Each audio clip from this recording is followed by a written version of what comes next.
You're listening to The Corbett Report.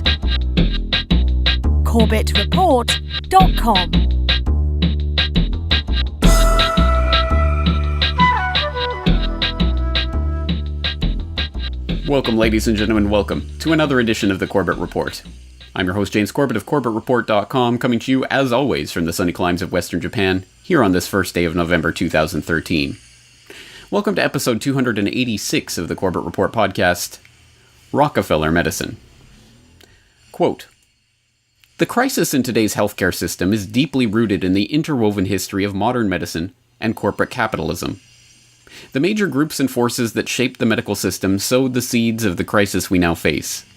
The medical profession and other medical interest groups each tried to make medicine serve their own narrow economic and social interests. Foundations and other corporate class institutions insisted that medicine serve the needs of their corporate capitalist society. The dialectic of their common efforts and their clashes, and the economic and political forces set in motion by their actions, shaped the system as it grew. Out of this history emerged a medical system that poorly serves society's health needs." End quote. Well, a timely post there. So what is that taken from? Is that a blog post by an outraged American citizen who is realizing that Obamacare is now raising premiums of the average American out there by as much as 539%? Or is this some sort of snapping point that one of the liberal blogs has reached in realizing that they have been duped and that healthcare, Obama style, is not manna from heaven, in which government somehow magically gives people medicine from on high because they care so much about them, but is in fact a fraud from top to bottom that has been designed to further plunder the wealth of the average American?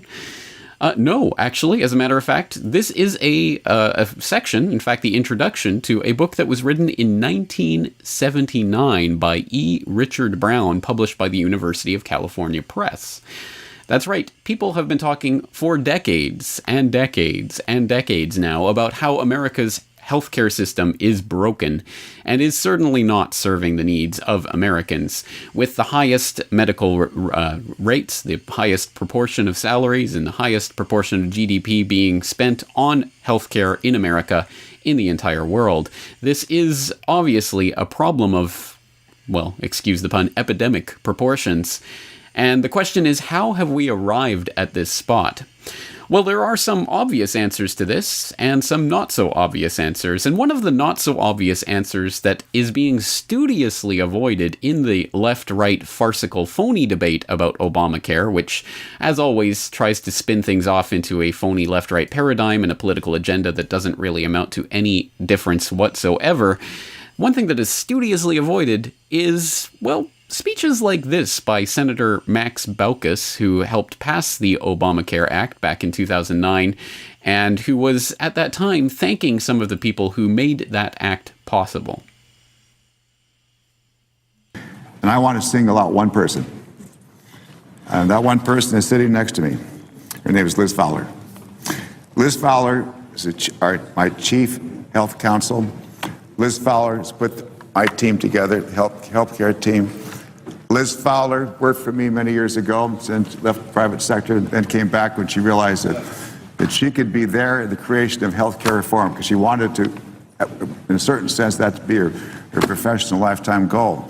She put together the white paper last November 2008, 87-page document, which became the basis, the foundation, the blueprint from which almost all healthcare measures and all bills, both sides of the aisle, came from.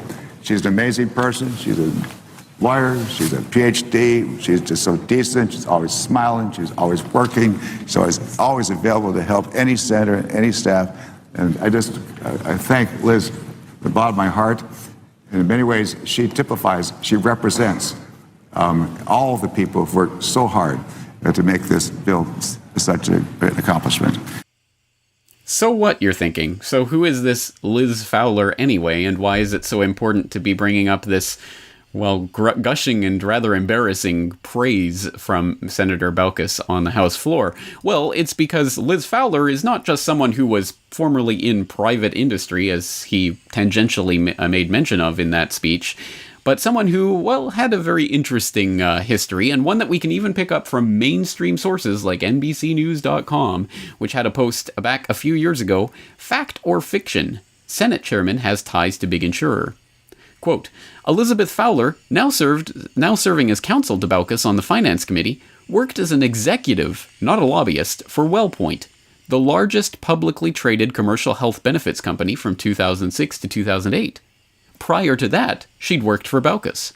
Committee spokeswoman Erin Shields called Fowler one of the brightest healthcare minds in the Senate, and she and the Finance Committee staff have been working day and night to reach the goal of reform that lowers costs and ensures quality, affordable healthcare coverage, which is Baucus's priority. Shields added that the only factor that influences his decisions and the decisions of his staff is whether a policy is right for his state and for the American people. According to Senate records, Michelle Easton, former chief health counsel to the Finance Committee under Baucus, is lobbying for WellPoint for her firm, Tarplin, Downs & Young. End quote. Well, of course, that MSM post obviously downplays the important aspects of this. The fact that Liz Fowler, the person who Baucus was gushing about and who was absolutely essential in bringing the Affordable Care Act to the American public, was not just a lobbyist for for America and the world's largest publicly traded health benefits company, but was in fact an executive for them. And if we wanted to be even more specific, which oddly NBCnews.com decided not to be, she was a former vice president of WellPoint. So here we have someone in the very heart of the private insurance world coming in to write the very Affordable Care Act, which is supposed to provide all of this wonderful manna from heaven free healthcare to the public. Except for the fact that it's going to cost the average American much, much, much more to get insured under this new regime. Here it is, unmasked for us all to see, the point at which the media has been studiously avoiding, which is that, yes, this is crony capitalism, aka fascism, aka corporatism, to its core. This is it for all the world to see. This is what it looks like, and this is exactly why healthcare costs in the United States are absolutely out of control and only getting worse as the government comes along to fix it and make it better with the help of their friends in WellPoint and other private health insurance companies. Absolutely ridiculous. And the fact that most people in the audience probably don't even know this fact is outrageous, considering the amount of coverage that the mainstream media has given Obamacare in recent months and recent years. And by coverage, of course, I mean cover up. Well, we could examine this in more detail today, but today I want to look more at the roots of this fascist corporatist system and how it developed, specifically with regards to the healthcare industry, because obviously that is something of pressing importance for Americans and people around the world in this day and age. And it's important to know that this did not come about through happenstance or mere chance. This happened as a result of a concerted and carefully plotted plan that was laid out generations ago by people with malice aforethought, we'll put it that way. And just for an example of how and when and why and who this plan developed and originated from, we should turn back to that book that we opened today with reading that short passage from the introduction. I mentioned it was by E. Richard Brown. It was published by University of California Press in 1979. But I did not mention the title of that book, which is Rockefeller Medicine Men, Medicine and Capitalism in America. Oh, that's right, folks. The American healthcare system really does go back to the Rockefeller family. As the legislatures under Rockefeller's leadership, he set up the American League of Municipalities, which controlled all the small towns in the United States, and the American Association of State Governments, which controlled all the state governments in the United States, including the legislatures. And he used the state legislatures to draft new methods for controlling doctors and hospitals. And so all hospitals and all doctors had to be licensed through state legislature, which sounded wonderful if you didn't know what was going on. That you had to go through John D. Rockefeller to get a medical license and a hospital license. Wow. That's what it amounted to. And that's the system we have today. And today we've become the sickest nation in the world and the most expensive medical care in the world, except you never get well. Which seems to work out for everybody except the patients. Works good for the doctors, doesn't it? Good for the doctors. It's good Drug for companies. Oh, yeah. So everybody's happy except the poor patients. And whenever you go to a doctor today and he prescribes a medicine for you, he says, you're going to have to take this medication for the rest of your life because it's against AMA principles to ever cure anybody. They've actually brought doctors up on charges of curing people. And they've drummed some of them out of the AMA for that very reason, because you're curing people. Because this might be the right thing to do, but from a business standpoint, it's better to keep them sick and keep them buying the medicine, which they buy from the Rockefeller drug companies, and go to the Rockefeller hospitals, and everybody's happy. And now they have the scam where if you can't afford it, the government's going to buy the drugs from the Rockefellers and give it to you, right? Well, that's why they had the Medicare system, because they developed Medicare. You know, I point out in my book, Murder by Injection, that for many years the AMA spent millions of dollars in Congress to fight Medicare because it was called government medicine, and they didn't want, the doctors were very independent, and they didn't want the government to control their business. Well, they wound up as employees of the government, and that's what they are. And now this new drug act, they're going to supply the drugs to the people that can't afford it with the taxpayers' money, but the drug companies will still get the money. They get the money. Yeah. Because a lot of the people who are buying drugs today and medications, like elderly people like myself, they couldn't afford the drugs, and so the government will pay for them. What a racket. Well, it shows that these people are good businessmen. Oh, very good. Yeah. I mean, they're not very ethical, though. Well, you and I could never think of such a diabolical plan. Well, that's right. You and I never could think of such a diabolical plan, but unfortunately that doesn't stop those who can, and we suffer from a lack of imagination on many of these subjects, which makes us perfect victims for those who would so abuse positions of power and influence in order to increase one's own profitability. Well, that, of course, was a brief snippet of an interview with Eustace Mullins, and, of course, I'll put the link into the full video interview so you can watch that on YouTube, along with, of course, all of the other things that I mentioned in today's episode in the show notes at CorbettReport.com. But, well, this is a pretty grand claim to be making, that the Rockefellers were absolutely essential in shaping modern American medicine, and this could be cast aside as mere conspiracy theory by those who are not so familiar with the Rockefellers or their influence. And for example, I mean, just as one example of that, we could cast our minds back to The Last Word on Snake Oil, a video that I produced a couple of years ago, showing that the Rockefellers' roots, ironically enough, really does go back to medicine, aka fake medicine, aka snake oil, as the progenitor of the Rockefeller dynasty, John D. Rockefeller's father, was in fact not only a bigamist and a shuckster, but in fact also someone who literally sold snake oil, attempting to cure people's cancer. And billing himself as a doctor when he was in fact not a doctor. So the Rockefellers' roots and their first attempt at amassing a fortune really does go straight back to the idea of, attempting to cure people's cancer while doing nothing of the sort. That's just an ironic bit of history lesson, and I'll include the link into that video as well, so you can go and watch The Last Word on Snake Oil, which I think is still very relevant today. But again, there may be some who think, oh, Rockefeller, oh, you're just coming up with these crazy conspiracy theories. What do the Rockefellers have to do with medicine anyway?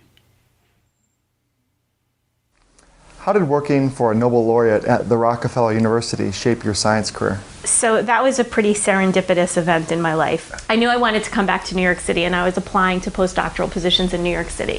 And a friend of mine at the time who was in New York City said to me, if you're going to go and do your postdoc there, you should go to the best possible place you can go, and that's the Rockefeller University. And for people who aren't familiar with it, the Rockefeller University is one of the most unique universities you'll ever come across. It doesn't have an undergraduate program. It has a graduate program and an MD, PhD program. It's small. It has no departments. It has no silos. It's unbelievably well funded. It's an amazing intellectual place. And I applied and got an interview in this guy, Paul Greengard's lab. I was interested in the stuff that he was doing, I went on my interview, gave a presentation, went out to dinner with him, and got the offer. And 5 months later, he won the Nobel Prize in Physiology or Medicine. And I never could have known that was going to happen when I accepted my position in the lab. And I always joked with him afterwards that it's good that I got in before he won the Nobel Prize, because after he got it, the applications to the lab were skyrocketing, and I always thought I would never get in. And he always said, yes, you would still get in, you would still get in. But that experience showed me the best of science. What's it like to be in one of the most world-renowned, successful laboratories? What's it like to be a scientist in a lab where funding isn't, the biggest issue, like it is in most labs? Well, oh, yes. I mean, that Rockefeller family, yes. The Rockefeller Foundation, the Rockefeller University, yes. Oh, okay. Well, I mean, the Rockefeller name is associated with medicine, but not the family. I mean, they haven't had anything to do with it since the founding of the Rockefeller Foundation back in the early 20th century, right? Well, this is, of course, something that is not really controversial for anyone who's actually studied the literature on the subject, which continues to amass apace. In fact, earlier this year, there was a book released via the auspices of Guangxi Normal University Press, published by a Chinese scholar, entitled To Change China, the Rockefeller Foundation's Century-Long Journey in China, which notes that, again, the Rockefeller Foundation was absolutely essential in shaping modern Chinese medicine as well as the American medical system. And just reading from a short article on this on Global Times, it says, quote, "The concept of traditional Chinese medicine, TCM, that stood in opposition to Western medicine developed in the late 19th century. Before that, Chinese doctors were open and flexible in their acceptance of Western treatments and ideas, but as Western techniques and theories outstripped Chinese ones and cultural conflicts developed, the idea that traditional Chinese treatments were either outdated or needed to be defended developed, culminating in a division of Chinese medical practitioners into Western and Chinese medicine by the 1920s. In her book To Change China, the Rockefeller Foundation's Century-Long Journey in China, just published in Chinese, Ma Qiuxia, Associate Professor of East Asian Studies at Oberlin College, holds that NGOs, especially the Rockefeller Foundation, contributed to this process. The basis of Western modern philanthropy that had been established, and the West was moving toward modern ideals of evidence-based medicine when the Rockefeller Foundation, endowed by billionaire John D. Rockefeller, entered China in the early 20th century. With the spreading of the missionary movements, Rockefeller became increasingly interested in China. His foundation bought the Union Medical School and renamed it the Peking Union Medical College. The foundation not just wanted to establish a first-class school of medicine in China, it also introduced the U.S. Johns Hopkins medical model to the Peking Union Medical College Hospital and viewed it as a laboratory of their social ideas, which reflects the foundation's ambition to change China." End quote. I'll let you continue reading on that subject and reading the book if you are so inclined, but that's just one indication of the massive global reach that the Rockefeller family and the Rockefeller Foundation had, very much so in the early 20th century, and which continues to shape the societal and educational and medical and all sorts of other institutional practices and institutions themselves to this very day, as reflected by the previous clip that we just watched. But again, it's not a conspiracy, and it's very much documented history how the Rockefeller Foundation, in cooperation with some of the other corporate foundations that developed via the auspices of the robber barons of the 19th century, had a profound effect on shaping American medical discourse in the late 19th, early 20th century. And again, this has been documented many times, many ways, in many places by many people. So let's take a look at just one example of that goes towards explaining how the modern system of allopathic medicine, as opposed to homeopathic medicine, developed as a result of the Rockefellers and their influence. The answer to this question may be found in some historic events that took place almost a century ago, when official medicine finally managed to gain the upper hand on the so-called empirical doctors, who cured patients with herbs and natural remedies. In the 1800s, society sanctioned both approaches to healing. Patients had a choice of using either doctors, called allopaths, or natural healers, called empirics or homeopaths. The two groups waged a bitter philosophical debate. The allopathic doctors called their approach heroic medicine, They believed the physician must aggressively drive disease from the body. They based their practice on what they considered scientific theory. The allopaths used three main techniques. They bled the body to drain out the bad humors. They gave huge doses of toxic minerals like mercury and lead to displace the original disease. They also used surgery, but it was a brutal procedure before anesthesia and infection control. Few patients were willing to have surgery. Most patients feared allopathic methods altogether. Satirists of the day remarked that with allopathic treatment, the patient died of the cure. Competing with the doctors were the empiric healers. Contrary to the doctors, they believed in stimulating the body's own defenses to heal itself. Instead of poisonous minerals, they used vegetable products and non-toxic substances in small quantities. They especially favored herbs learned from Native American and old European traditions. The empirics said they based their remedies not on theory, but on observation and experience. Satirists of the day added that with empiric treatment, the patient died of the disease, not the cure. And the balance of medical power remained equal until the turn of the century. Then, new medical treatments emerged that were potentially very profitable. The AMA joined with strong financial forces to transform medicine into an industry.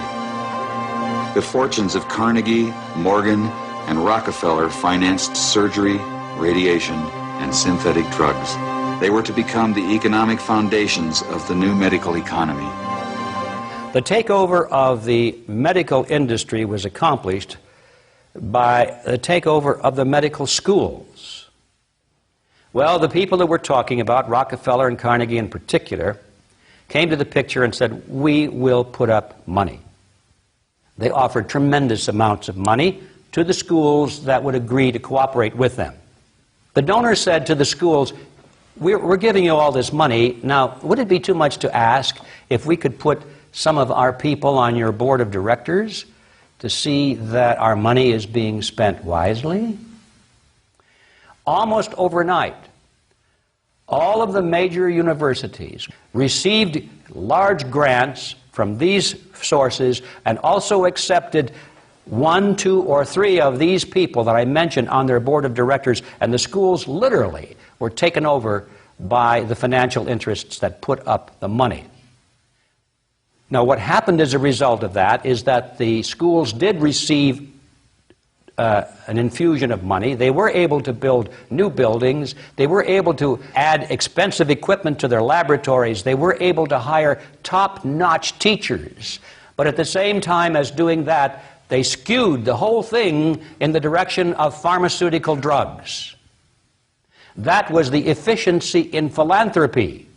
The doctors from that point forward in history would be taught pharmaceutical drugs. All of the great teaching institutions in America were captured by the pharmaceutical interests in this fashion. And it's amazing how little money it really took to do it. Surgery became viable with anesthesia and infection control, and doctors advocated expensive, radical operations. These in turn produced the need for a large, lucrative hospital system. Radium fever swept medicine. The price of radium rose 1,000% almost overnight. Another costly technological industry entered the hospital system. A drug industry grew out of the booming patent medicine business. The doctors changed educational standards and licensing regulations to exclude the empirics. Soon, only AMA-approved doctors could legally practice medicine. In a brief 20 years, the AMA came to dominate medical practice. Organized Medicine launched a media campaign to associate the empirics with quacks. The code word for competition was quackery. So now the average doctor goes through school, he gets a great education, he has to be really smart to get through it, he learns all about drugs, he doesn't know too much about basic nutrition. I found that the average wife of these physicians knows more about nutrition than he does, but they sure know their drugs. And if you go to your typical doctor today, I don't care what it is, chances are you're going to walk out of there with a prescription. Why? Because that's what he has been trained to do. We can see from all of this, I think, the bare threads of this argument and how the Rockefeller Foundation really was influential in shaping the modern American medical system and what it has become, where the Obamacare actually forces people to buy into the private health insurance industry, which of course only further inflates the rates of healthcare and makes it even less accessible for people who are struggling to make ends meet as it is, while the very richest of the very top, the not 1%, but the 0.0001%, the Rockefellers and others at the very, very top who own the banks that print the money, continue to expand and expand and expand their wealth, even as the lowest people, the people on the lowest rung, economic rung of American society continue to fall ever downwards. Again, this is a ridiculous system that could not have developed in any other way but through the careful machinations of an institution like the Rockefeller Foundation and the people who were steering it at the time, not necessarily the Rockefeller family, so much as people like Frederick Gates, who is an interesting character who we will have more to say about in future episodes of this podcast. But people like that very much helped to shape this idea of philanthropy as a tool for social control. And this is a point that is so fundamental, it needs to be made again and again, and to point out that when free lunches occur, they are never really free. And this is something we all understand intuitively, and yet that thinking goes out the window for many people when they see a free government program. Oh, the government's going to provide free healthcare. Well, not really free, but it's basically like they're providing healthcare to the people because they care so much. Think again. And, well, let's start fleshing this out, and let's start taking a look at the motivations behind a family like the Rockefellers and why they would institute a system like what we have in this day and age. What is it that compels and motivates these people to do what they are doing? The first and basest and most easily understandable way that we can parse what is happening is, of course, to look at the profit motive, because make no mistake about it, there is a profit motive, a very obvious one, for a family that made its fortune in the petrochemical industry, in oil specifically, to find other uses for their petrochemicals, including the manufacture of modern medicines, which do rely to a large extent on petrochemicals. Hey, how? Look at that. Suddenly the dominant theme of Western medicine becomes, how can we give people more petrochemical-based medicines, which we can jack up and inflate the price? This is something that I think should be pretty easy to understand, and the way that this was deliberately engineered into society can again be documented by people like Eustace Mullins, who we were listening to earlier in this podcast, and we'll listen to a clip from a different interview, one that goes back even further, a couple of decades now, to talk more about the process by which the Rockefellers did implement this system. And Eustace Mullins is someone who should know, having researched this topic carefully for one of his books, Murder by Injection, The Story of the Medical Conspiracy Against America, which does go on to document how the Rockefellers have important board members on basically every major pharmaceutical company and insurance company in America, at least at the time of the writing of Mullins' work. Every single board included at least 2 or 3 Rockefeller company men, basically Rockefeller associates who were associated with the Rockefeller Bank or the Rockefeller Foundation or some Rockefeller institution or other. So it should be no surprise there, and it should be no great mystery how all of this comes together to create a system that benefits people like the Rockefellers financially. The greatest achievement of the modern drug trust was the invention of the $1,000 pill. They have now they have one pill which costs $1,000, which you use in cancer and various things. And nature, unfortunately, has never learned how to make a $1,000 pill. So obviously, nature is no good as far as the medical monopoly is concerned. Well, tell us a little bit, just before we get into that also, there's a difference between homeopathic medicine and allopathic, and that's part of what we're discussing also. Tell us a little bit about that, if you would, Eustace Mullins. Well, what you're talking about is a historic situation. In the 19th century, most Americans thrived on what is called homeopathic medicine, which is mostly naturopathic remedies available through nature in abundance at low cost. Well, the medical monopoly, which was formed in 1847 as the American Medical Association, they didn't like this. They thought, how are doctors going to get rich, and how are we going to control the people through the medical monopoly when they can go to these homeopathic people and get these remedies at very low cost? So the first plank of the AMA was, we will never allow any homeopathic physician to become a member of the AMA, and they never have. So, but the AMA was still in a minority. So around the turn of the century, John D. Rockefeller realized there were great potentialities of profit in the medical industry, and so he took over the medical profession. Now you say, how could anybody take over the medical profession? Well, first you have to have a lot of money, and second you have a lot of power. Well, he had both, and he did. So he revamped the entire medical system of treatment of the people of the United States, which had been homeopathic. He switched it over to allopathic medicine, which is a different type of practice, originating in Germany. And the great attraction of allopathic medicine is it relies on radical surgery. I mean, if you can't cure it, cut it off. And the heavy use of drugs, because when you're having your limbs cut off, you need a lot of drugs because it's very disturbing. And lengthy hospital stays, none of which are features of homeopathic medicine. It's entirely the reverse. So by taking over the medical industry in 1910, through studies which he made through the Carnegie Foundation, John D. Rockefeller emerged as the kingpin of the medical monopoly in the United States. And he now presided over an allopathic system of medicine controlled through every legislature by accreditation of hospitals, control of physicians, control of medications, and which is essentially what we have today. So from 1910, when this change was effected, right to the present day, the cost of health care has multiplied astronomically in the United States to the point where it is no longer available to most American citizens. So how did they counteract this? When they got us to the point where the average working man could not afford hospital care or the allopathic system of treatment, they set up an insurance industry, medical insurance. And through this, they were able to spread out the costs among everybody. And health insurance today is simply another tax on the American people. In fact, it functions through the Social Security system as a tax on the recipients of Social Security. They say, well, now that you've reached your senior citizen stank, you have Social Security coming in. So then they jerk back a good portion of it as Medicare costs, which they raise every year.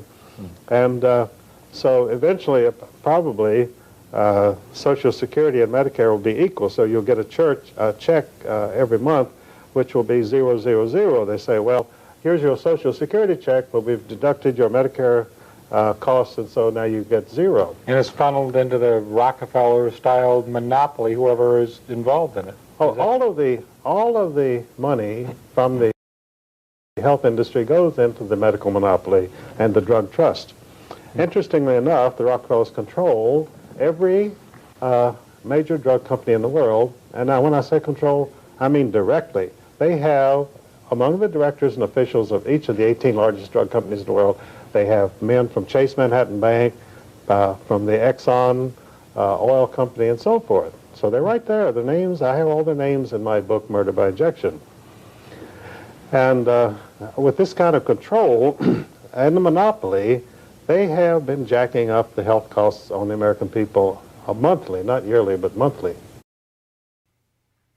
I think all of this is easy enough to understand and easy enough to follow from A to B to C to see how a Rockefeller family and John D. Rockefeller, with an almost incalculable fortune back at the turn of the century, was able to parlay that fortune into a tax-exempt foundation, let's not forget, that was able to invest its resources in philanthropic concerns, quote unquote, that even helped to parlay that fortune even further so that Rockefeller's heirs are even more substantially wealthy. Although not if you read Forbes' wealthiest men in the world list, but do you really trust that list? But suffice it to say, I think it is easy enough to understand how the Rockefeller Foundation has been used to further Rockefeller cartel interests, and we've seen that in previous editions of this podcast. For example, The Truth About the Gene Revolution, where we looked at how the Green Revolution and then the Gene Revolution, both Rockefeller-funded and supported endeavors, have gone on to serve Rockefeller cartel interests in the monopolization of the food supply. Well, in the precise same way, we can document and look at how the monopolization of healthcare services in the United States has again furthered the Rockefeller cartel interests, this time in the Rockefeller drug empire and the pharmaceutical industry that is related to it.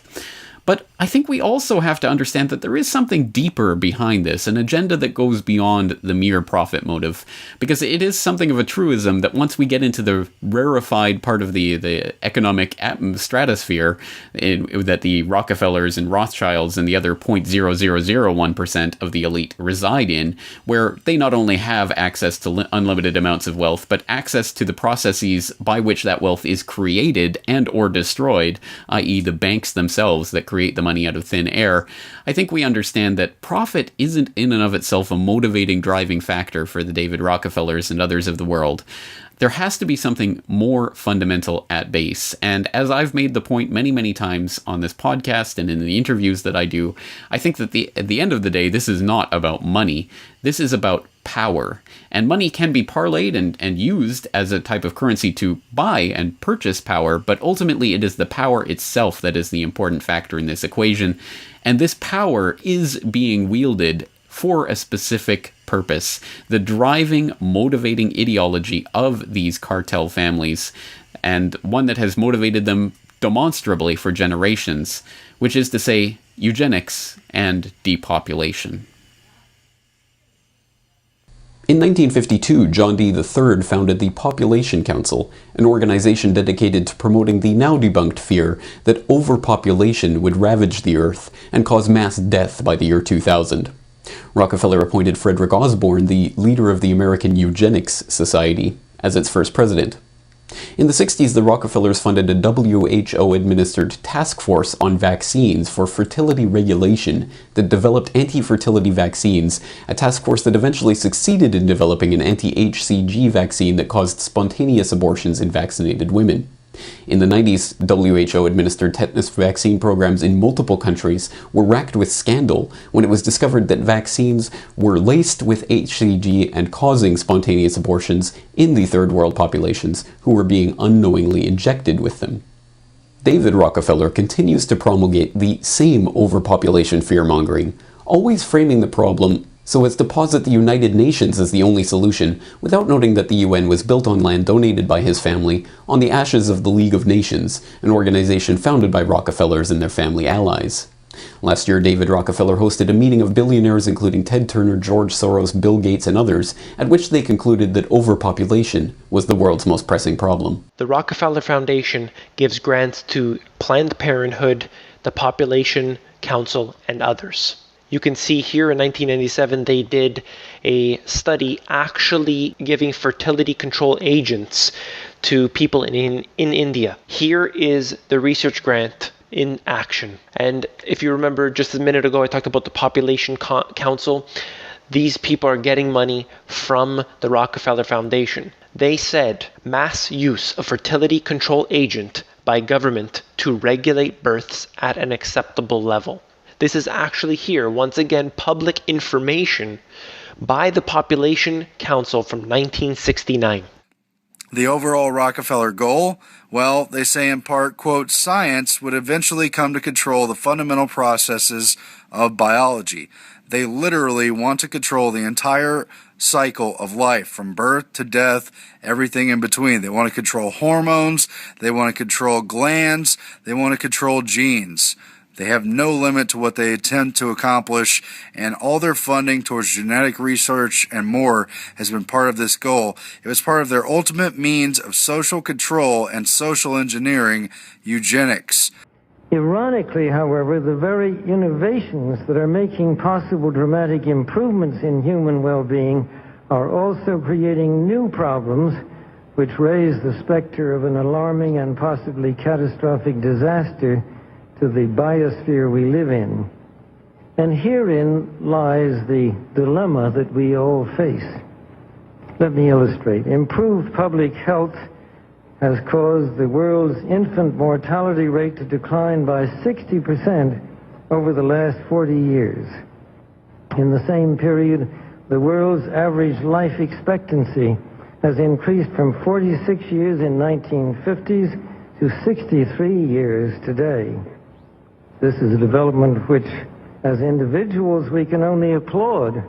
However, the result of these positive measures is a world population that has risen during the same short period of time geometrically to almost 6 billion people and could easily exceed 8 billion by the year 2020. The negative impact of population growth on all of our planetary ecosystems is becoming appallingly evident. There is a guiding, motivating, driving ideology behind these 0.0001% economic elites, the powers that shouldn't be. It is the desire to get rid of you and me and the people around us from the gene pool so that they and their progeny can survive into the future. Well, that is a pretty dark note on which to leave things, but unfortunately this is the real underlying reality behind the modern American healthcare system and the problems that we see developing out of it. And it's not problems that are going to be fixed by some manna from heaven Affordable Care Act or anything that is launched or initiated or spearheaded by the bought and paid for executive branch or the bought and paid for legislature or upheld in the Supreme Court by the bought and paid for judicial branch of the U.S. government. Once again, the answer is not going to come from the U.S. government or its bought and paid for corporate cronies, because this is, of course, the system that has been engineered carefully over the course of generations and shaped by the Rockefeller Foundation and other very special interests who literally control the access to resources on the planet. This is a point that we've talked about in previous episodes. We will continue to elaborate in future episodes, and we will continue to talk about healthcare and the ways that modern Western medicine is not 100% evil. That would be cartoonish and too simplistic. It does certainly provide some benefits, but it is the poison pills that they are able to insert, sometimes literally poison pills, that they are able to insert into that mix, which is the insidious part of all of this. And I think there's a lot more to be said about eugenics and depopulation and how this figures into it, but as I say, we will leave that for further explorations in further episodes of this podcast. But today I'm going to leave all of you out there with the dual task this week, not only of continuing this research for yourself, as always, and informing me of what you find through the contact form at CorbettReport.com, but perhaps more importantly, spreading the information we've looked at today to others, as the Obamacare fiasco makes this a talking point in American society, at any rate, at the moment. This is a prime opportunity to inform others about the real roots of the modern American healthcare system and how we arrived at this spot in the first place. It is not just happenstance. It's not just one of those things you shrug your shoulders and say, well, I wonder how America became the most expensive healthcare system in the world. It has been engineered that way carefully through methodical planning over the course of generations by people with almost unthinkable amounts of wealth and access to resources to make that happen. So I will once again leave you today with that humble task of attempting to spread this to others and inserting some truth into the conversations that are happening right now about Obamacare. And on that note, I am thanking you once again for joining me for this edition of the podcast and asking you to join me again next week for another edition.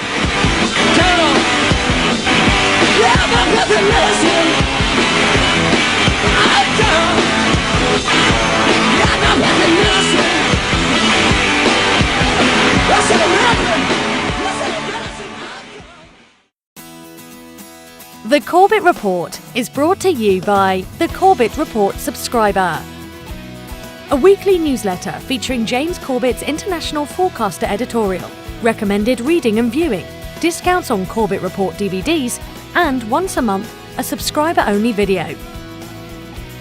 Sign up today to start receiving your copy at CorbettReport.com/support.